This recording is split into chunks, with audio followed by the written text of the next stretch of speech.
दोस्तों नमस्कार, आदाब, सत श्री अकाल। मैं हूं रंजीत सिंह। स्वागत है आप सभी का मेरे YouTube चैनल के आर हिंदी कहानियां में। आज मैं फिर हाजिर हूं क्राइम की एक और खौफनाक और दिल को दहला देने वाली स्टोरी लेकर, जिसे सुनकर आपके भी रोंगटे खड़े हो जाएंगे, आपके पैरों तले जमीन खिसक जाएगी और आप सोचने पर मजबूर हो जाएंगे। कहानी को डिटेल से जानने के लिए वीडियो में लास्ट तक बने रहें। तो चलिए कहानी को शुरू करते हैं। ये कहानी है बिहार के मुजफ्फरपुर जिले की। इसी जिले में एक थाना लगता है, टाउन थाना, और इसी थाने के अंतर्गत एक इलाका आता है बालूघाट। और इसी बालूघाट में सुनील कुमार शर्मा के मकान में सुभाष अपनी पत्नी और 3 बच्चों के साथ किराए पर रह रहा था। कुछ दिनों पहले उसकी साली और साढ़ू भी आकर इसी कमरे में रहने लगे, लेकिन पिछले 3 दिनों से कमरे पर ताला लगा हुआ था। लोगों को लगा कि शायद वो लोग अपने गांव वाले मकान में गए होंगे, 2-4 दिनों में आ जाएंगे। 18 सितंबर 2021 की रात को मुजफ्फरपुर के टाउन थाना इलाके के बालूघाट के एक घर की तीसरी मंजिल पर अचानक जोरदार धमाका होता है। धमाके की आवाज इतनी जोरदार थी कि आसपास के लोग डर गए। बंद कमरे की खिड़की और दरवाजों की खिड़कियों से काला धुआं निकलने लगा, जिससे लोगों को शक हुआ कि कुछ बड़ा हादसा हो गया है। शुरू में लोगों को लगा कि मकान के अंदर कोई बम फटा है। कुछ लोगों को लगा शायद गैस सिलेंडर में ब्लास्ट हुआ है। धमाके की आवाज और धुआं देख आसपास के लोग डर गए और थोड़ी ही देर में वहां भारी भीड़ इकट्ठा हो गई। मगर मकान के भीतर जाने की किसी की हिम्मत नहीं हो रही थी। अंदर से जो काले रंग का बदबूदार धुआं निकल रहा था, वो पूरे माहौल में फैलता जा रहा था। इसी बीच भीड़ में से ही किसी शख्स ने पुलिस को फोन कर इसकी जानकारी दे दी। सूचना मिलते ही थोड़ी देर में पुलिस की गाड़ी और फायर ब्रिगेड वहां पहुंच गई। जब पुलिस और फायर ब्रिगेड के लोगों ने दरवाजा तोड़ा और अंदर घुसे तो वहां जो मंजर उन्होंने देखा, उसे देखकर उनके भी होश उड़ गए। कमरे के अंदर एक ड्रम गिरा पड़ा था, जिससे काला और बदबूदार धुआं निकल रहा था।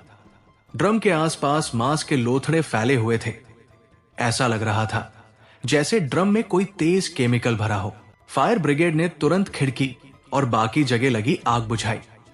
जब धुआं कम हुआ और पुलिस ने ड्रम के अंदर देखा तो उसमें एक इंसानी शरीर के टुकड़े मिले। पुलिस ने सारे टुकड़े इकट्ठा किए तो कुल 8 टुकड़े मिले। ये टुकड़े किसी आदमी के लग रहे थे, जिन्हें शायद ड्रम में केमिकल डालकर गलाने की कोशिश की जा रही थी। कमरे में उस वक्त और कोई नहीं था। पुलिस के सामने अब सबसे बड़ी चुनौती लाश की पहचान करनी थी। टुकड़ों में बटी लाश को देखकर कोई कुछ समझ नहीं पा रहा था। आसपास खड़े लोगों से पूछताछ की गई, लेकिन कोई भी ये तय नहीं कर पा रहा था कि मरा हुआ व्यक्ति कौन है। मामला और उल्टा होता जा रहा था। इसी दौरान भीड़ से एक आदमी सामने आया और लाश के टुकड़ों को ध्यान से देखने लगा। थोड़ी देर तक निरीक्षण करने के बाद उसने पुलिस को बताया कि मरा हुआ व्यक्ति उसका भाई राकेश साहनी है। राकेश अवैध शराब का धंधा करता था और उस पर पहले से ही पुलिस का वारंट जारी था। बिहार में शराब बंदी लागू है। ऐसे में राकेश जैसे लोग जो चोरी छुपे शराब का अवैध धंधा करते थे, लगातार पुलिस की नजरों से बचते हुए इधर उधर छिपते रहते थे। राकेश भी काफी समय से फरार था और अपने परिवार से भी कम ही संपर्क में रहता था। इसलिए जब उसकी मौत हुई तो घर वालों को इसकी भनक तक नहीं लगी थी। जब लाश की पहचान राकेश साहनी के रूप में हुई तो पुलिस ने तुरंत मकान मालिक सुनील कुमार शर्मा को हिरासत में लेकर पूछताछ शुरू की। सुनील एक किताबों का कारोबारी था और उसके मकान में कई कमरे थे, जिन्हें वो अलग अलग लोगों को किराए पर देता था। जिस कमरे से लाश मिली वो सुनील ने सुभाष नाम के एक व्यक्ति को किराए पर दे रखा था, लेकिन बीते कुछ समय से सुभाष और उसका परिवार मकान में दिखाई नहीं दे रहा था। आसपास के लोगों को लगा कि शायद वो अपने गांव चला गया है, इसलिए किसी को कोई शक नहीं हुआ। लाश की पुष्टि होने के बाद राकेश के भाई दिनेश साहनी की शिकायत पर पुलिस ने हत्या का मामला दर्ज किया और जांच शुरू कर दी। पुलिस की सबसे पहली प्राथमिकता यह थी कि सुभाष को ढूंढ निकालना, क्योंकि सुभाष और राकेश दोनों ही अवैध शराब के धंधे में साझेदार थे। मकान मालिक सुनील शर्मा ने बताया कि जब सुभाष ने कमरा किराए पर लिया था, तब उसने खुद को मुजफ्फरपुर के कर्पूरी नगर का निवासी बताया था। उसका कहना था कि उसके गांव में बाढ़ आ गई है और घर में पानी भर गया है, इसलिए कुछ दिन के लिए वो यहां रहना चाहता है। अब मामला धीरे धीरे साफ होता जा रहा था। सुभाष केवल किराएदार ही नहीं बल्कि राकेश का करीबी भी था और अब वो गायब था। पुलिस को शक था कि राकेश की हत्या के पीछे उसी का हाथ हो सकता है या फिर वो कुछ ऐसे राज जानता है जो केस की गुत्थी सुलझा सकते हैं। सुनील कुमार शर्मा ने अपने बयान में बताया कि उसने सुभाष को कमरा इसलिए आसानी से किराए पर दे दिया था क्योंकि सुभाष ने किराए को लेकर कोई मोलभाव नहीं किया था, बल्कि बाकी किराएदारों से 1000 रुपया ज्यादा किराया देने की बात कही और एडवांस में किराया ऑनलाइन उसके खाते में ट्रांसफर भी कर दिया। उसके बाद से सुभाष अपनी पत्नी और 3 बच्चों के साथ वहां रहने लगा। कुछ दिनों बाद उसकी साली और साढ़ू भी आकर इसी कमरे में रहने लगे। शुरुआत में सब सामान्य लग रहा था, लेकिन पिछले 3 दिनों से कमरे पर ताला लगा हुआ था। आसपास के लोगों को लगा कि शायद वो अपने गांव चला गया है, इसलिए किसी को कोई शक नहीं हुआ। इधर पुलिस ने राकेश के बारे में कई अहम जानकारियां जुटाई। करीब 5 साल पहले राकेश ने राधा नाम की महिला से शादी की थी और उनके 3 बच्चे थे। राकेश सुभाष के साथ मिलकर अवैध शराब का धंधा करता था और फिलहाल वो पुलिस से फरार था। हैरानी की बात यह थी कि जिस दिन राकेश गायब हुआ उसी दिन से उसकी पत्नी राधा भी बच्चों सहित लापता है। पुलिस को यह भी पता चला कि जब जब राकेश पुलिस से बचने के लिए छिपता था, राधा बच्चों को लेकर सुभाष के मकान में आ जाया करती थी और सुभाष उनका पूरा ध्यान रखता था। इससे सुभाष और राधा के बीच नजदीकियां बढ़ने लगी थी। आसपास के कई लोगों ने बताया कि सुभाष और राधा के बीच प्रेम संबंध थे। कुछ लोग तो ये तक मानते थे कि राधा ही सुभाष की पत्नी है। इसी भ्रम में मकान मालिक सुनील भी था। इन खुलासों के बाद पुलिस का शक और गहरा हो गया था कि राकेश की हत्या के पीछे निजी रिश्तों और आपसी धोखे का भी एंगल हो सकता है। अब यह मामला सिर्फ अवैध धंधे से नहीं जुड़ा था, बल्कि एक संभावित प्रेम त्रिकोण और साजिश की ओर भी इशारा कर रहा था। पुलिस को पूरा यकीन हो चुका था कि राकेश की हत्या के पीछे सुभाष और राधा का ही हाथ है। दोनों की तलाश पूरे शहर में शुरू कर दी गई। पुलिस ने रेलवे स्टेशन, बस अड्डों और शहर के सभी प्रमुख होटलों पर छापेमारी शुरू कर दी। दबाव बढ़ता गया और आखिरकार पुलिस को सफलता मिल ही गई। सुभाष और राधा को स्टेशन रोड से गिरफ्तार कर लिया गया, जहां से वो दिल्ली भागने की तैयारी में थे। दोनों किसी ट्रेन से फरार होना चाहते थे, लेकिन समय रहते पुलिस ने उन्हें पकड़ लिया। गिरफ्तारी के बाद पूछताछ में उन्होंने कुछ अहम जानकारियां दी। उनकी निशानदेही पर पुलिस ने अहियापुर थाना क्षेत्र के संगम घाट के पास से खून से सने कपड़े और बिस्तर बरामद किए, जो राधा और अन्य आरोपियों के थे, जिन्हें हत्या के वक्त पहना गया था। मौके से मिले सबूतों ने पुलिस की थ्योरी को और मजबूत कर दिया। जिन लोगों को पहले सुभाष की साली और साढ़ू समझा जा रहा था, असल में वो दोनों राधा की बहन कृष्णा देवी और उसका पति विकास कुमार था। ये दोनों भी हत्या की साजिश में शामिल थे और राकेश की मौत में उनकी भी सीधी भागीदारी थी। सुभाष और राधा की गिरफ्तारी के बाद पुलिस ने उनके बयान के आधार पर राधा की बहन कृष्णा और उसके पति विकास को पकड़ने के लिए सीतामढ़ी और शिवहर में छापेमारी की।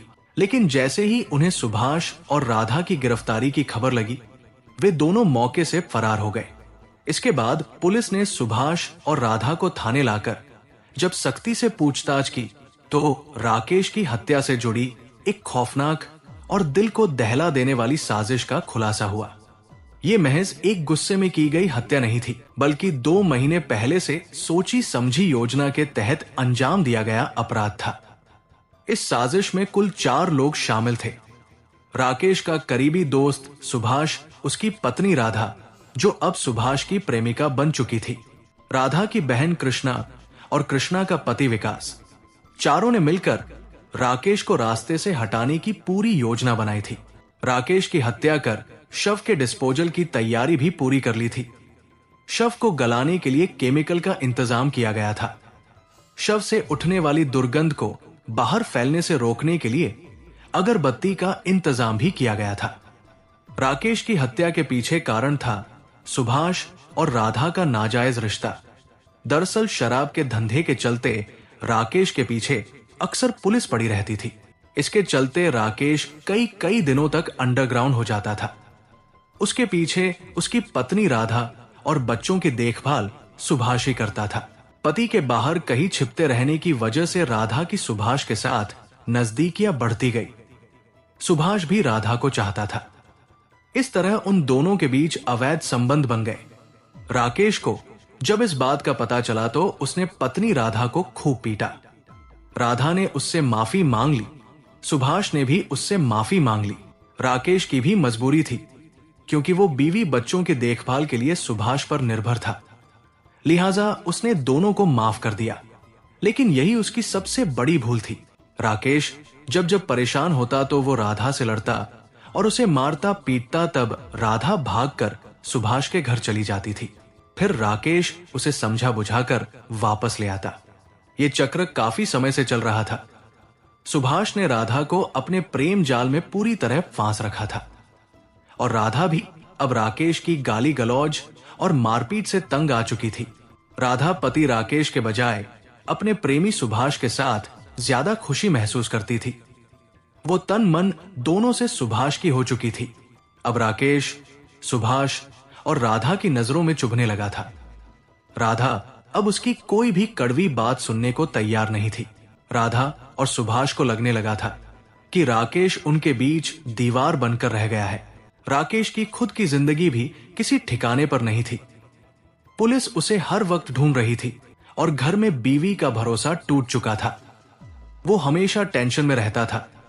इसीलिए अक्सर वो शराब के नशे में धुत होकर राधा को मारता पीटता भी था। राधा अब इस जिंदगी से तंग आ चुकी थी। ऊपर से सुभाष से जो उसका रिश्ता था, उसमें राकेश सबसे बड़ी रुकावट बन रहा था। ऐसे में दोनों ने ठान लिया कि अब इसे रास्ते से हटाना ही होगा। सुभाष जिस कर्पूरी नगर में रहता था, वहां उसके रिश्तेदार भी आसपास रहते थे। मोहल्ला घना था, लोग एक दूसरे के घर आते जाते रहते थे। इस वजह से वहां कोई भी बड़ा काम करना मुश्किल था। इसलिए सुभाष ने एक नया ठिकाना ढूंढना शुरू किया, जहां वो अपने प्लान को अंजाम दे सके। उसे पता चला कि बालू घाट में सुनील शर्मा के मकान की तीसरी मंजिल खाली पड़ी है। उसने किसी जान पहचान वाले की मदद से सुनील की मां से बात की और खुद को बाढ़ पीड़ित बताकर किराए पर कमरा ले लिया।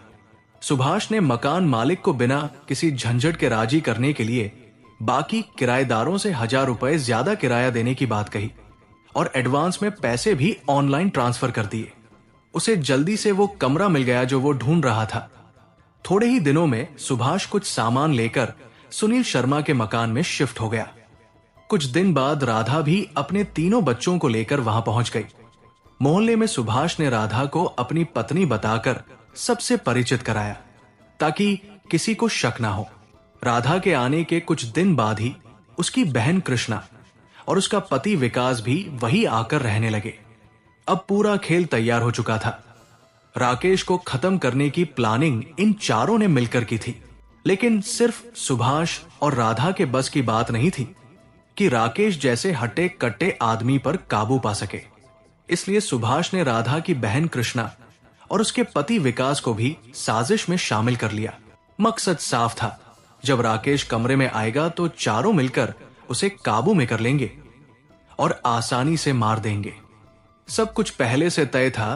केमिकल से भरे ड्रम से लेकर अगरबत्तियों तक की पूरी तैयारी हो चुकी थी। अब बस राकेश को फंसाने की बारी थी, जिसमें राधा का अहम रोल था। राधा ने मौका देखकर तीज वाले दिन राकेश को फोन किया। उसने प्यार से बात करते हुए उसे मनाया कि कुछ देर के लिए आकर मिल लो, बच्चे भी याद कर रहे हैं। उस वक्त राकेश पुलिस से बचकर कहीं छुपा हुआ था, क्योंकि उस पर गिरफ्तारी का वारंट जारी हो चुका था। 1 महीने पहले ही राकेश और सुभाष के बीच जोरदार झगड़ा हुआ था। उस वक्त सुभाष ने उसे खुलकर धमकी दी थी। राकेश को भी कुछ अंदाजा हो गया था कि उसके खिलाफ सुभाष और राधा कुछ गलत प्लान कर रहे हैं। लेकिन फिर भी जब राधा ने प्यार से तीज वाले दिन उसे मिलने बुलाया तो वो अपनी पत्नी और बच्चों के मोह में आ गया। उस रात सबने साथ बैठकर शराब पी और चिकन खाया। राधा और सुभाष ने जानबूझकर राकेश को खूब शराब पिलाई ताकि वो होश में ना रहे। जब राकेश पूरी तरह नशे में धुत हो गया, तब चारों ने मिलकर उस पर हमला कर दिया। सबसे पहले राकेश के सिर पर भारी हथौड़े से वार किया गया, जिससे मौके पर ही वो ढेर हो गया। फिर उसके शरीर के चाकू से 8 टुकड़े किए गए। इसके बाद सारे टुकड़े एक बड़े से प्लास्टिक के ड्रम में डाल दिए गए। ड्रम में यूरिया, नमक और तेजाब डालकर लाश को गलाने की तैयारी की गई थी। कमरे से बदबू बाहर न जाए, इसके लिए खिड़कियों और दरवाजों की झिरियों में कपड़े ठूंस दिए गए थे। ऊपर से ढेर सारी अगरबत्तियां जलाई गई ताकि कोई शक ना करे। और फिर चारों आरोपी उस रात वहां से चुपचाप निकल गए, सोचकर कि अब राकेश की कहानी खत्म हो चुकी है। 4 दिन तक ड्रम में यूरिया, तेजाब और नमक के चलते लाश धीरे धीरे गल रही थी।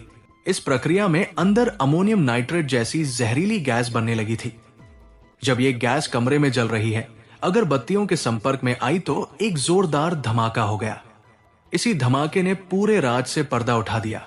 करीब 2 महीने पहले पुलिस ने राकेश के ठिकाने पर छापा मारा और भारी मात्रा में शराब बरामद की थी। इसके बाद राकेश का पूरा धंधा डगमगाने लगा। वो पुलिस से बचने के लिए कभी यहां तो कभी वहां छिपता रहा। फिर आखिर में वो दिल्ली भाग गया। इसी बीच राधा को मौका मिल गया। वो बच्चों को लेकर सीधे सुभाष के पास जा पहुंची। हत्या की साजिश में शामिल राधा की बहन कृष्णा और उसका पति विकास अभी फरार है। पुलिस की टीमें समस्तीपुर और सीतामढ़ी में छापेमारी कर रही है, लेकिन अभी तक उनका कोई पता नहीं चल पाया है। पूछताछ में सुभाष ने कहा कि घटना के बाद से उसका विकास और कृष्णा से कोई संपर्क नहीं हुआ है, लेकिन पुलिस को उस पर भरोसा नहीं है। पूछताछ में पता चला कि हत्या के बाद चारों आरोपी पहले एक साथ भागे थे। रात बस स्टैंड पर गुजारी थी। फिर अगली सुबह सबने अलग अलग रास्ते पकड़ लिए। विकास और कृष्णा ने कहा था कि वो सीतामढ़ी जा रहे हैं। उसके बाद से उनका कुछ पता नहीं चला।